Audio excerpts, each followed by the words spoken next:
ఏదైతే go సంరక్షకుడు Sony Singh పై నిన్న దుండగులు చేసిన దాడిపై మనతో మాట్లాడడానికి cutter Hindu BJP senior leader Chikoti Praveen ఉన్నారు. అన్న నమస్తే. ఎట్లా వస్తున్నారు సోనీ సింగ్ పై జరిగిన దాడి ఎట్లా వస్తున్నారు? ఇట్లా టోటల్ హిందుత్వంపై దాడి లెక్క నేను అనుకుంటున్నా. ఎందుకంటే ఇలా గోరక్ష చేసేటోళ్ళే చాలా తక్కువ మంది చేసేటోళ్ళపై గోరక్ష చేయొద్దు అనే ఒక కుట్రతోటి వీళ్ళు ఇది చేస్తున్నారు. సో దీన్ని చాలా సీరియస్గా తీసుకోవాల్సిన అవసరం ఉన్నది. డెఫినెట్గా దీనిపై తీవ్రమైన హిందూ సంఘాల నుంచి తీవ్రమైన వ్యతిరేకత ఈ గవర్నమెంట్ పై ఉన్నది. ఆల్రెడీ బీఆర్ఎస్ గవర్నమెంట్ హిందూ ద్రోహులుగా మిగిలిరు. మరి ఈ గవర్నమెంట్ కూడా ఎంఐఎం గుండాలకి వత్తాసు పలుకుతూ మరి అలా గోరక్షకులపై దాడిని ప్రేరేపిస్తున్నట్టు కనబడుతుంది. రాష్ట్రంలో శాంతి భద్రతలు అనేదే లేదు. అంటే శాంతి భద్రతలు ఉన్నాయి ఎవరికి అనుకూలంగా, వేరే వర్గాలకి, ఈ ఎంఐఎం కనుసన్నులో నడిచేటోళ్ళకి శాంతి భద్రతలు బాగున్నాయి.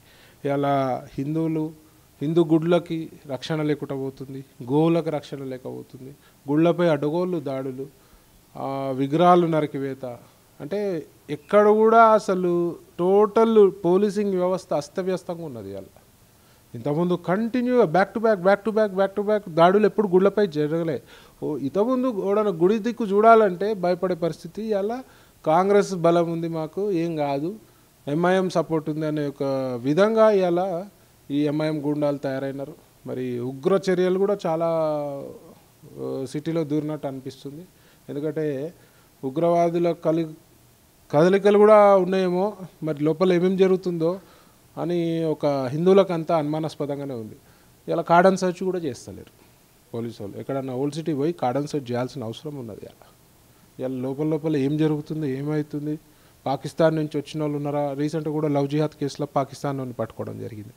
మరి బంగ్లాదేశ్ నుంచి రోహింగ్యాలు ఉన్నారా? మరి ఏవి హిందూ వ్యతిరేక శక్తులు నగరంలో తిష్ట వేసినాయి అనేది మరి రేవంత్ రెడ్డి సర్కార్ దీనిపై ఒక స్పెషల్ టీం వేసి ఇమీడియట్గా ఇట్లాంటి ఏమన్నా ఉంటే మాత్రం ఏరువేత కార్యక్రమం చేయాలి. అంటే మొన్నటికి మొన్న ముత్తెలమ్మ గుడి ఇన్సిడెంట్, మొన్నటికి మొన్న బంజారా హిల్స్ గుడి ఇన్సిడెంట్, మరొక ముందే ఇట్లా హిందూ సంబంధించి అంటే గోరక్షణ చేస్తున్న వారిపై డైరెక్ట్ గన్తోని కాల్చడం గతంలో కూడా చూసినా మనం దాడులు చేసుకున్నారు, లేకపోతే కొట్టడమో లేకపోతే కర్రలతో కొట్టడం, ఏకంగా గన్ కల్చర్తోని అంటే గన్తోని కాల్చడం అని ఎట్లా వస్తున్నారు? ఇప్పుడు ఇంతకుముందు బీఆర్ఎస్ హయాంలో ఒక 2-3 గోరక్షకులపై బండ్లు ఎక్కించి చంపడం జరిగింది. ఏవైతే గోరక్ష చేసేటోళ్ళు ఉన్నారో వీళ్ళు అదే లారీలు వాళ్ళ బైక్స్ పై ఎక్కియడము, కొందరు కాళ్ళు ఇరిగిపోయినాయి, కొందరు చనిపోవడం జరిగింది. ఇట్లాంటి కేసులు కూడా రిజిస్టర్ కాలే. ఇప్పుడు ఏకంగా గన్ను తెచ్చుకుంటారు.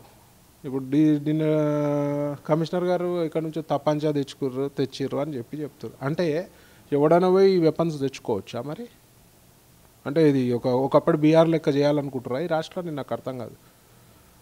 అంటే అసలు ఎవరికి నిన్న కూడా ప్రెస్ మీట్లో చూసిరా, మన ముఖంలో భయము అనేదే లేదు. అంటే మాకు ఉన్నారు, ఎంఐఎం సపోర్ట్ ఉంది. ఒక ఎంఐఎం కార్పొరేటర్ ఈ గోరక్షకుల విషయంలో పోలీసు వాళ్ళు వాళ్ళ కార్యకర్తలను అరెస్ట్ చేస్తే పోలీస్ స్టేషన్లకు వచ్చి బెదిరించి ఇడిపించుకుపోయారు అని చెప్పి ఒక సమాచారం నిన్న మన సోదరులు ఇవ్వడం జరిగింది. అంటే ఎట్లాంటి ఇల్లీగల్ కార్యక్రమాలు చేసినా కూడా ఎంఐఎం సపోర్ట్ ఇస్తుంది అన్న ఒక ధోరణిలా ఇంకా రెచ్చిపోతున్నారు ఈ నా కొడుకులు. దీనికి సగం చెడిపోవడం కారణం కూడా కాంగ్రెస్ గవర్నమెంట్. ఎందుకంటే వీళ్ళు ఎంతసేపు ఎంఐఎం తొత్తులు లెక్కనే మిగిలిపోయారు. సో దీనిపై ఇంకా కూడా రేవంత్ రెడ్డి గారు కళ్ళు తెరవకుండా మాత్రం రాష్ట్రము చాలా ఇబ్బందులకు గురవుతుంది. మరి హిందువులు కూడా ఆగ్రహానికి గురవుతారు. మరి హిందువులు ఆగ్రహానికి గురైతే ఎవరు కూడా తట్టుకునే పరిస్థితి ఉండదు. ఆల్రెడీ అందరూ హిందూ సంఘాలు కానీ హిందువులు కానీ అసంతృప్తితో ఉన్నారు. మా గుళ్ళపై దాడులు, మా దేవులపై అనుచిత వ్యాఖ్యలు చేస్తున్నందుకు మరి దీనిపై ఎట్లాంటి కేసులు కూడా ప్రాపర్గా రిజిస్టర్ చేస్తలే. ఎవడైతే ఇబ్రాహిం అనేటోడు మొన్న గన్తోటి కాల్పులకు పాల్పడ్డాడో వాడు ఆల్రెడీ మనోళ్ళపై అటాక్ చేస్తే కంప్లైంట్ ఇవ్వడం కూడా జరిగిందంట. మరి దానిపై ఎఫ్ఐఆర్ లేదు, కేసు రిజిస్టర్ చేసుకోలే, ఏమీ యాక్షన్ లేదు అని అట్లనే వదిలేసినందుకు ఇలా వాడు ఫైర్ చేసిండు. రేపు ఇలా గోరక్షకుడిపై ఫైర్ చేసిండు, రేపు మెంటల్లో లెక్క పోయి మొత్తం జనాల మీద హిందువులపై కాల్పులకు కూడా పాల్పడితే ఆశ్చర్యపోవాల్సిన అవసరం ఉండదు. ఇక్కడ కొత్త ప్రచారం వినబడుతుంది. గో సంరక్షకులు కొందరు డబ్బులు డిమాండ్ చేస్తున్నారు, మీరు చేసుకుంటే చేసుకోవచ్చు, మాకు కొన్ని డబ్బులు ఇస్తే మీ వ్యాన్లను వదిలిపెడతామని చెప్పేసి కొత్త ప్రచారం జరుగుతుంది. ఆ ప్రచారం నిజమా లేకపోతే ఏంటి? ఆ ప్రచారం సంబంధించి ఇప్పుడు ఈ జరిగిన సంఘటన వల్ల కాంగ్రెస్ గవర్నమెంట్కి చాలా బ్యాడ్ నేమ్ వచ్చింది.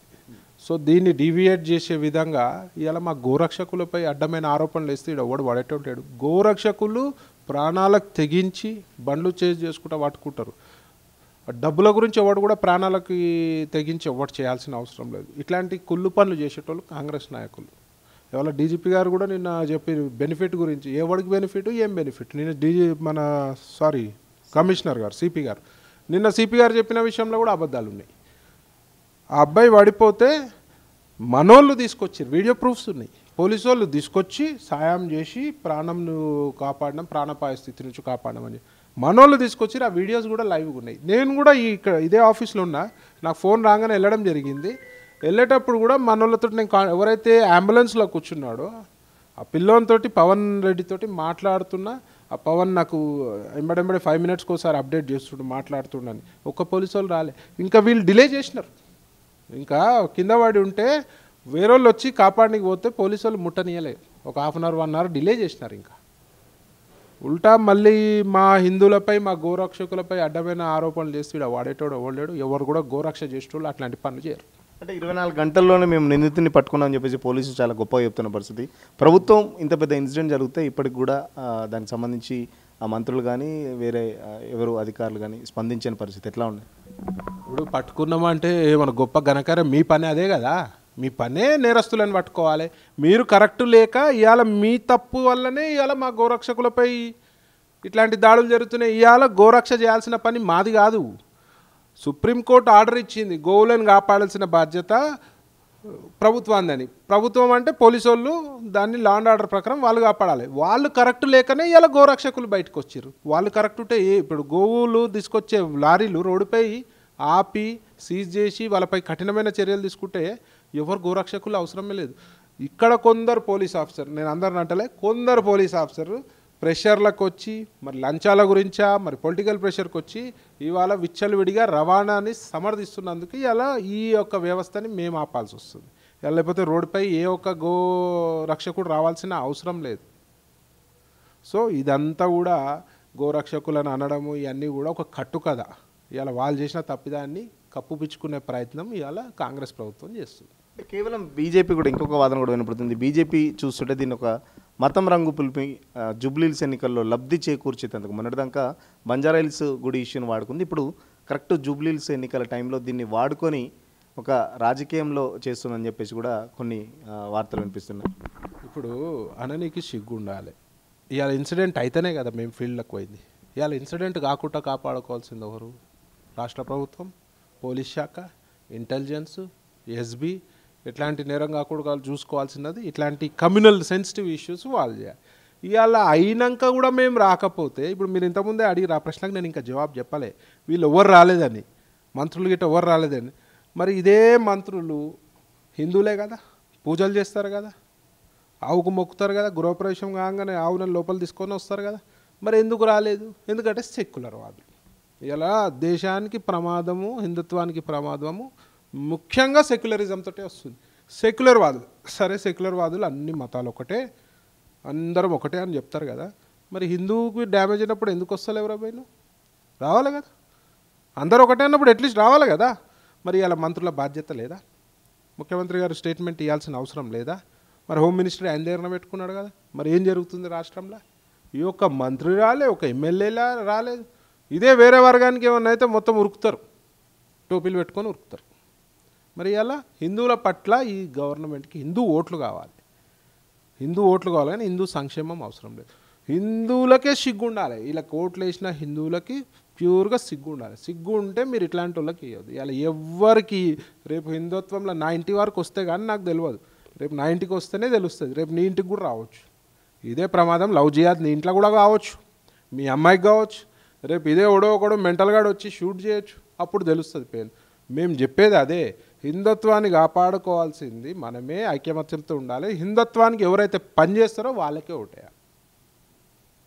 సిగ్గు లేకుండా ఎంఐఎం సంకల్ నాకేటోళ్ళకి, ఇలా ఎంఐఎం వీళ్ళకి కూడా సిగ్గు ఉండాలి. అవి 7 సీట్లు ఒక ఎంపీ సీటు గురించి ప్రాకులాడతారు. బీఆర్ఎస్ గవర్నమెంట్ మన అసదుద్దీన్ స్టేట్మెంట్ చూసిరా, 10 ఏళ్ళలో జూబ్లీహిల్స్ ఏమీ డెవలప్ కాలేదు. మరి సంకనాకు ఉన్నావురా వాళ్ళెంబడి?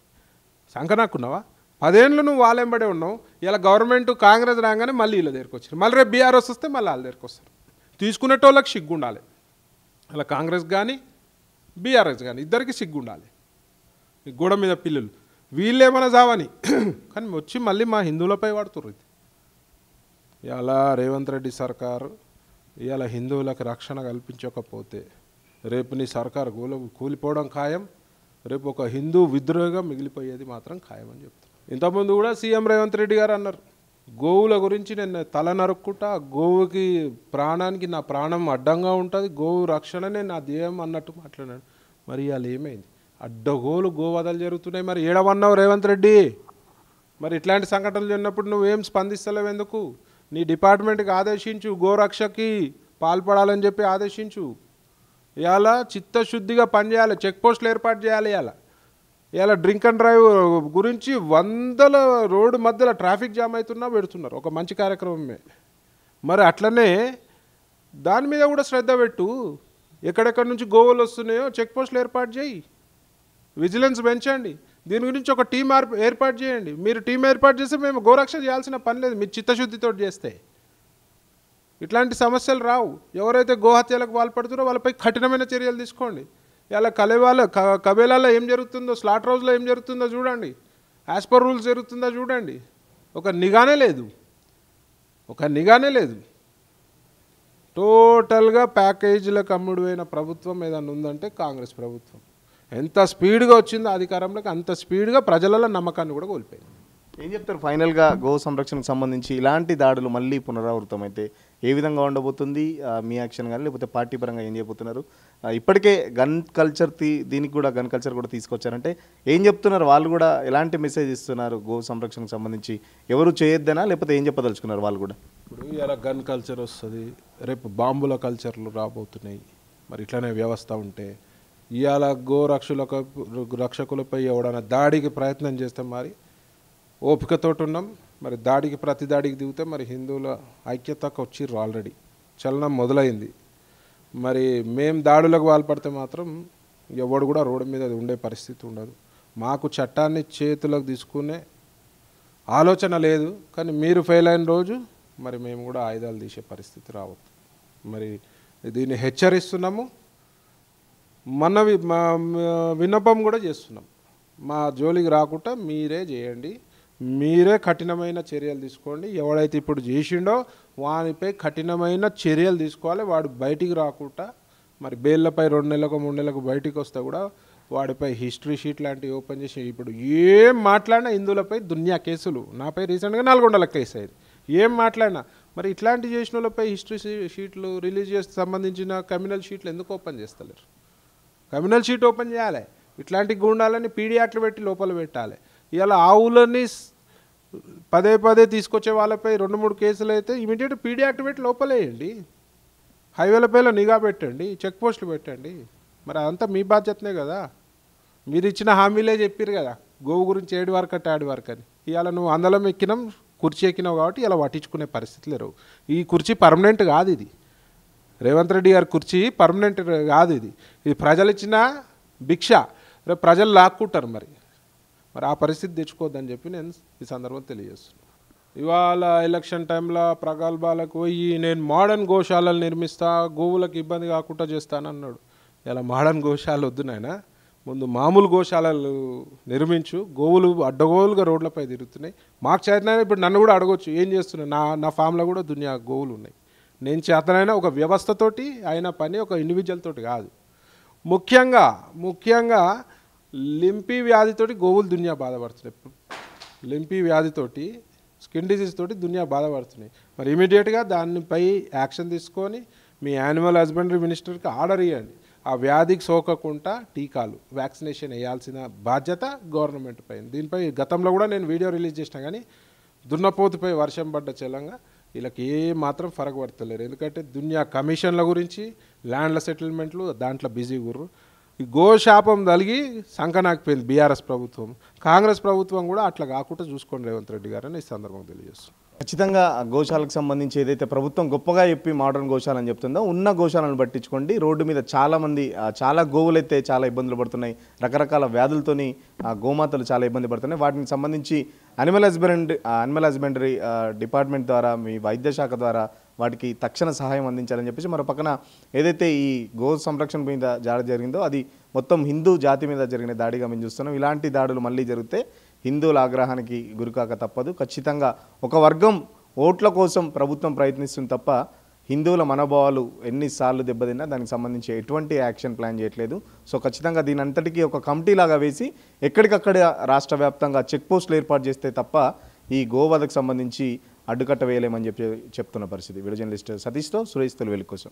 అసలైన తొలి వెలుగు. ఫాలో వాట్సాప్ @తొలి వెలుగు official.